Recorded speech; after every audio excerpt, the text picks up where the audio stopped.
জানবেন শ্রমিকদের লড়াই কখনো ব্যর্থ হতে পারে না। তোমরাও তো এত মিটিং মিছিল সব করলে, কিছুই তো হলো না। সবকিছু কেমন একটা ওলট পালট হয়ে গেল। বাবার কারখানাটা বন্ধ 2 বছর হলো। গ্র্যাচুইটি পিএফ কিচ্ছু পাইনি। একটা চাকরির খুব দরকার স্যার। অত রাতে মিলের মধ্যে কি করছিলেন? অতগুলো বছর ধরে কাজ করি তো কেমন একটা মায়া পড়ে গেছে। ভাই আমার কোনোদিন বিয়ে হবে, বর, সংসার হবে।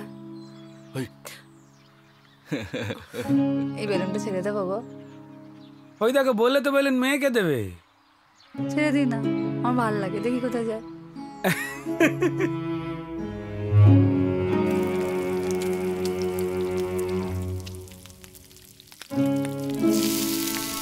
তুমি বোঝো না যে কেন্দ্রীয় সরকার দেশ জুড়ে একটা অর্থনৈতিক সংকট তৈরি করে রেখেছে? হ্যাঁ, পুঁজিবাদী সংকট। বোঝো এগুলো রাসুদা? সারা জীবন পার্টি, পলিটিক্স, ইউনিয়ন এসব করে কাটিয়ে দিলে কি পেলে গো? দোষ তো তোমাদের কারণ নয়, দোষ আমার কপালের। খা, বালের আইডিওলজি তুই জল খা। মুখে যতই বলে না কেন, এটা কম্পিটিশনের যুগ, ওপেন মার্কেট।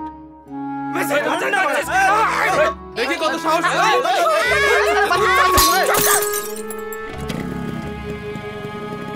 রাসুদা, লড়াই চলছে। যুদ্ধ তবুও ছাড়বো না কোনো, কখনো হাত ছেড়ে যাবে না। অংশত মেঘলা হলেও আকাশ, আলোর খোঁজ কখনো ছাড়বো না।